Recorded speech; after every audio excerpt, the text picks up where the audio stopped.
মেয়ে থেকে যখন গৃহিণী হয়ে গেলাম তখন আস্তে আস্তে নিজের শখ আহ্লাদগুলোকে নিজেই বিসর্জন দিয়ে দিচ্ছি। কেন বলো তো বলছিলাম এই কথাটা? এই যে ঘুম থেকে উঠেই না নিজেকে একটু যত্ন করবার সময়ই পাইনি, আর এইদিকে ঘুম থেকে উঠেই দেখি সাপ্লাইও চলে এসেছে। তো এই যে নিজেকে নিয়ে একটু ব্যস্ত থাকবো নাকি সংসারের কাজকর্ম নিয়ে ব্যস্ত থাকবো বলো তো? তবে আমরা গৃহিণীদের সংসারের কাজটাকেই বেশি প্রাধান্য দিই। সকালবেলা ঘুম থেকে উঠেই যখন দেখি জলটা চলে আসলো, তখনই মনে মনে প্ল্যান যে আজকে জলের ড্রামটাকে ধুয়েই তারপরে জলটা রাখতে হবে। কেন কি অনেক দিন হয়ে গেছে ড্রামে জল রাখার পর এই ড্রামটাকে আর ভালো করে ধোয়া হচ্ছিল না। তো যাই হোক বন্ধুরা, অনেক কথা হবে, তার আগে নিজের পরিচয়টা দিয়ে নিই। তো বন্ধুরা, আমি রূপা, ত্রিপুরার ধলাই জেলার ছোট্ট একটা গ্রাম থেকে অতি সাধারণ ঘরের অতি সাধারণ একজন গ্রাম্য গৃহবধূ। তো গুড মর্নিং বন্ধুরা, কেমন আছো সবাই? আশা করছি রাধা মাধবের কৃপায় সবাই ভালো আছো। যখন মেয়ে ছিলাম তখন মনের মধ্যে শুধুমাত্র একটাই ভাবনা ছিল যে শুধু নিজেকেই যত্ন করতে হবে আর নিজেকেই কিন্তু সাজিয়ে গুছিয়ে রাখতে হবে। কিন্তু যখনই গৃহিণী হয়ে গেলাম তখন কিন্তু আস্তে আস্তে বুঝতে পারছি যে নিজেকে একটু কম যত্ন করলেও চলবে, কিন্তু সংসারের সমস্ত কাজ কিন্তু সুন্দর করে যত্ন করে পরিপাটি করে করতে হবে। তবেই জীবন সুন্দর, তবেই সংসারও সুন্দর, সেই সাথে ঘরদুরও সুন্দর। আর এইদিকে দেখো, এই যে সকাল রাত বিসর্জন দিয়েছি তাও কিন্তু খুব খুশি মনে। আর এই যে সংসারের কাজকর্ম, সেটার মধ্যেও কিন্তু অনেকটা সুখ পাওয়া যায়। যে সংসারের কাজ করা, সময় মধ্যে কাজ করা, এই কাজ করা সেই কাজ করা, জল তোলা, রান্নাবান্না করা, তো সমস্ত কিছু মিলিয়ে কিন্তু আমাদের গৃহিণীদের এই যে সুখ স্বাচ্ছন্দ্য বলো যাই বলো সমস্তটাই সংসারের কাজকর্মে। তবে জানি না অন্যদের মতামত কি, আমার না এরকমটাই মনে হয় এখন। প্রত্যেক দিন তো ড্রামটাকে সরিয়ে এই জায়গাটা মোছা হয় না, কিন্তু যেদিনে আমি ড্রামটাকে এই জায়গাটা থেকে সরাই ধোয়ার জন্য, তখনই কিন্তু এই জায়গাটাকে ভালো করে পরিষ্কার করে নিই। কারণ প্রত্যেক দিন তো আর সম্ভব না ড্রামটাকে সরানো, যেহেতু জল ভর্তি থাকে ড্রামটা।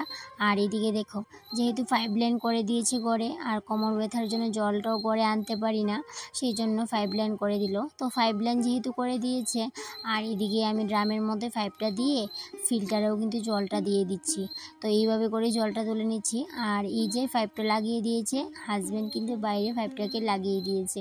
তো আমি বলছিলাম যে তুমি একটু সময় দাঁড়াও বাইরে, যখন এই ড্রামটা ভর্তি হয়ে যাবে আমি তোমাকে বলবো, তুমি অফ করে দিও। তো এই যে দেখতে পাচ্ছ ড্রামটাও ভর্তি হয়ে গেল। তো সঙ্গে সঙ্গে আমি যখন ডাক দিয়ে বললাম যে ড্রামটা ভর্তি হয়ে গেছে, পাইপটা সুইচটা অফ করে দাও, তো তখনই সঙ্গে সঙ্গে অফ করে দিল।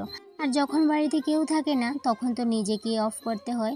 তো যাই হোক, এদিকে দেখো রান্নাঘর পরিষ্কার পরিচ্ছন্ন করে জলও তুলে নিয়েছি। তারপরে এই যে টিফিন বানাতে চলে আসলাম।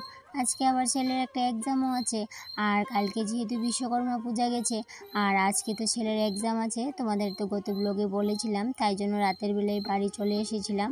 আর আজকে হচ্ছে বিশ্বকর্মা পুজোর পরের দিন, আর আজকে আমাদের বাড়িতে দশমী হবে। কিন্তু দেখো আমি কিন্তু এখনও বাড়িতেই আছি, যেহেতু ছেলের এক্সাম সেই জন্য।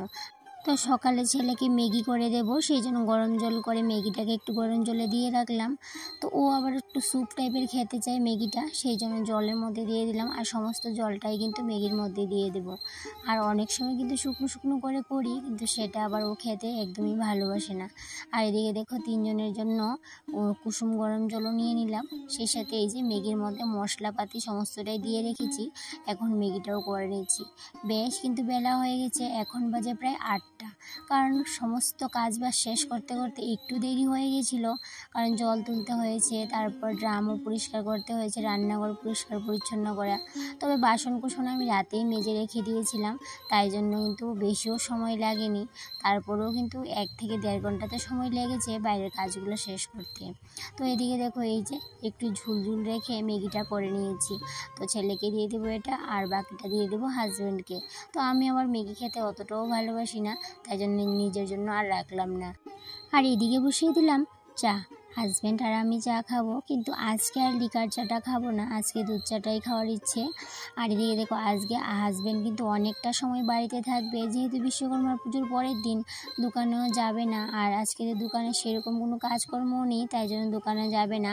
তো ছেলে যখনই এক্সাম দিয়ে বাড়ি আসবে তখনই কিন্তু আমরা যাবো বাবার বাড়িতে। আর এদিকে বাবার বাড়িতে যেতে যেতে অনেকটাই লেট হয়ে গেছিলো, আর সেটাও তোমাদের সাথে শেয়ার করবো যে কখন আমরা গিয়েছি। এদিকে দেখো খুব স্পেশালভাবে 2 কাপ চা করে নিয়েছি। তো করে হাজব্যান্ডের চায়ের মধ্যে দিয়ে দিলাম চিনি, আর আমি যেহেতু চিনি ছাড়া চা খাই সেই জন্য আমারটার মধ্যে তো আর চিনি দেওয়া হলো না।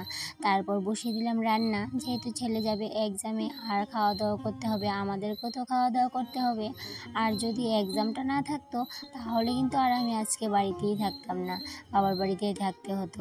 আর দেখো এখানে কাজ করছি ঠিক আছে, কিন্তু মনটা পড়ে আছে ওই বাড়িতেই। সবাই মিলে দুষ্টুমি করছে, কত আনন্দ করছে, কিন্তু আমি বাড়িতে। তবে মন খারাপ থাকলেও একটা দিক দিয়ে কিন্তু মনটা খুবই ভালো। কেন বলো তো? যেহেতু আমার বাবার বাড়ি কাছে, সেই জন্য কিন্তু আমি যখন ইচ্ছে তখন কিন্তু চলে যেতে পারি। কিন্তু যদি অনেকটাই দূরে হতো শ্বশুরবাড়ি তাহলে কিন্তু আর ছেলের এক্সামের দিন আর যাওয়া হতো না। তো সেটা ভেবেও কিন্তু অনেকটাই খুশি লাগে। এদিকে দেখো যেদিন আমরা বিশ্বকর্মা পূজার দিন গিয়েছিলাম বাড়িতে, তখন অর্ধেকটা পেঁপে রান্না করেছিলাম আর অর্ধেকটা পেঁপে রেখে গিয়েছিলাম। তো বাড়িতে যখন আসলাম পুজোর দিন রাতের বেলা, তো পরের দিন দেখি পেঁপেটা একটু কীরকম হয়ে যাচ্ছে, তো ভাবলাম নষ্ট করে লাভ নেই, তাই জন্য পেঁপেটাকে কুড়িয়ে নিয়েছি শাক করব বলে।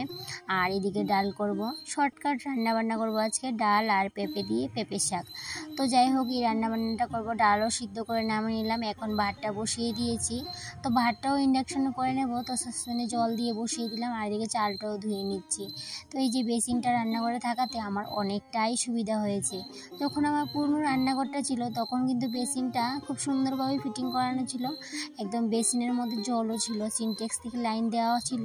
কিন্তু এই রান্নাঘরে যখন আসলাম তো জলের ব্যবস্থা তো সেরকম নেই, তাই জন্য কিন্তু আলাদা করে জল দিয়ে বেসিনে কাজ করতে হয়। তো এই জল নেওয়ার ব্যাপারটাও কিন্তু একটু বিরক্তিকর লাগে, কিন্তু কি করা যাবে বলো তো, যেহেতু এদিকে জলের ব্যবস্থাটা করা অসম্ভব সেই জন্য। তো এদিকে কি হয়েছে বলো তো, প্রথমে কিন্তু আমি বলেছিলাম যে আমাকে বেসিনটা লাগাতে হবে না এই করে। তো হাজব্যান্ড বলল না বেসিনটা লাগিয়ে দিই, তোমার অনেকটাই সুবিধা হবে, কিন্তু আমি প্রথমে না করেছিলাম। কিন্তু এখন ভাবছি দেখো কতটা নেয় ভালো হয়েছে, যদি বেসিনটা না থাকতো তাহলে অনেকটাই অসুবিধা হতো। তো যাই হোক এদিকে রান্নাবান্না শেষ করে খাওয়া দাওয়া শেষ করলাম, ছেলেকেও খাইয়ে দিলাম। তারপর ছেলে এই যে বেরিয়ে যাবে এখন এক্সামে, আর এখন বাজে 11:30। তো যেহেতু রান্নাঘরের সমস্ত কাজবাজ শেষ, তাই জন্য স্নান করে এবার চলে যাব ঠাকুর ঘরে। আর আজকে যেহেতু বৃহস্পতিবার, বুঝতেই পারছো কতটা কাজ ঠাকুর ঘরে। সবার প্রথমে ঠাকুরের বাসনকুসন মেজে নিয়েছি, তারপর ঠাকুর ঘর মুছে পরিষ্কার করে এই যে প্রদীপটা জ্বালিয়ে দিলাম।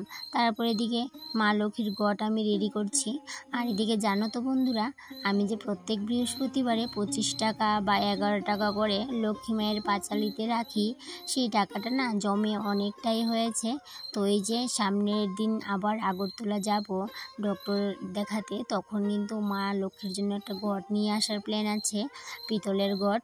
কারণ আমার এই গ্লাসটার মধ্যে লক্ষ্মীর ঘট বসাতে একদমই ভালো লাগে না। তো তাই জন্য কবে থেকেই প্ল্যান করেছিলাম যে একটা মা লক্ষ্মীর ঘট আনবো পিতলের। তো সেদিন যখন আমাদের এখানে বাজার বার থাকে সেদিন বাজারে গিয়েছিলাম, কিন্তু বাজারে আর এই যে মনের মতো ঘটই পেলাম না। তো তাই জন্য মনে মনে ভেবে নিয়েছিলাম যখন আমি আগরতলা যাব তখন একটা ঘট নিয়ে আসব। আশা করছি যে টাকাটা জমিয়েছি সেই টাকার মধ্যে একটা ঘট নিয়ে আসতে পারবো। আর এদিকে যে এই যে দেখতে পাচ্ছি এই ঝুড়িটা, সেদিন যখন প্রথমে আমি ডক্টর দেখাতে গিয়েছিলাম তখন এই ঝুড়িটা আমি নিয়ে এসেছিলাম ঠাকুর ঘরের জন্য। এই যে ছোটো ছোটো জিনিস কিছু থাকে, সেই জিনিসগুলো না একদম এলোমেলো হয়ে থাকে, তো সেই জিনিসগুলো রাখার জন্য এই ঝুড়িটা নিয়ে এসেছিলাম। তো আজকে ঝুড়িটাকে যখনই বাসনকুসন মাজলাম তখন ভালো করে ধুয়ে আনলাম ঠাকুর ঘরে, আর এখন রেখে দেব। তো সামনের দিন থেকে এই ঝুড়িটার মধ্যে আমি টুকিটাকি যে জিনিস থাকে ঠাকুর ঘরে সেই জিনিসগুলো রাখবো। তো সেই জন্য এই ঝুড়িটা নিয়ে এসেছিলাম। তো এইদিকে দেখো এইভাবে করে কিন্তু আমি টুকিটাকি জিনিস কেনাকাটা করি আমার সংসারের জন্য, সংসারটাকে সুন্দর করে সাজিয়ে গুছিয়ে রাখার জন্য। আর এইটাতে না আমি অনেকটাই সুখ পাই, যেহেতু দামি জিনিস আমি একদমই কিনতে পারবো না, সেই জন্য ছোট্টখাটো জিনিসগুলো কিনি, আর সেগুলো না আমার শখের জিনিস। আর এই ছোট্টখাটো জিনিস দিয়ে আমি আমার সংসারটাকে সুন্দর করে সাজিয়ে গুছিয়ে রাখি। আর প্রত্যেক মাসেই না টুকিটাকি কেনাকাটা করি, অনলাইনে হোক কিংবা অফলাইন, তবে বেশিরভাগ কিন্তু আমি অফলাইনেই কেনাকাটা করি।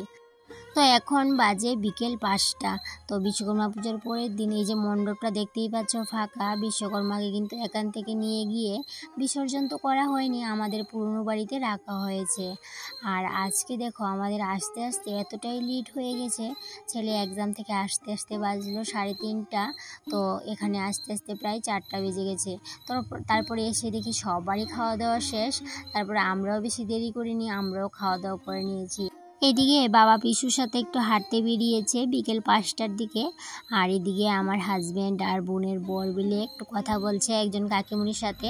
আর আজকের দশমীর রান্নাটা এই কাকিমুনিটাই করেছে। তো কাকিমুনি তো এখন খেতে বসেছে, তো ওনার সাথে তারা একটু কথা বলছিল খেতে খেতে। তো যাই হোক, এদিকে দেখো এখন সন্ধ্যার পর এই যে কাকিমুনি আবার রান্না বসিয়ে দিয়েছে, দুপুরের রান্নাগুলোকে একটু গরম করে নিচ্ছে খাবারগুলোকে, যেহেতু রাতের বেলা নিমন্ত্রিত আরও অনেকজন আছে। আর এদিকে মা ঠাকুর করে, যেহেতু আজকে কীর্তন করবে, কল্কি নারায়ণ দেওয়া হবে সেই জন্য। তো এখন বাজে রাত্র 8টা। তো এই যে সবাই মিলে কীর্তন করছে। তো কীর্তনে আমিও একটু বসেছিলাম পিছন দিকে। তো পিছন দিকে বসে হঠাৎই দেখতে পাই একটা এই টিকটিকি কী করেছে বলো তো, টিকটিকি পিঁপড়া খাবার জন্য এই যে প্রস্তুতি নিচ্ছে। তো আমার হঠাৎই চোখে পড়লো, তখন না ক্যামেরা বন্দি করে নিলাম এই জিনিসটাকে। আর টিকটিকিটা না ক্যামেরাটাকে দেখে একদম চুপ করে থ হয়ে আছে। তো খাওয়ার জন্যই কিন্তু টিকটিকিটা এখানে বসে আছে, কিন্তু ক্যামেরা দেখে আর খাওয়ার সাহস পাচ্ছিল না। পরে আমি ক্যামেরাটাকে সরিয়ে নিয়েছি, তারপর না খাওয়া শুরু করেছে। তো ভাবলাম যে বেচারাকে আর কষ্ট দিয়ে লাভ নেই, যেহেতু ওদের খাওয়াও এটা।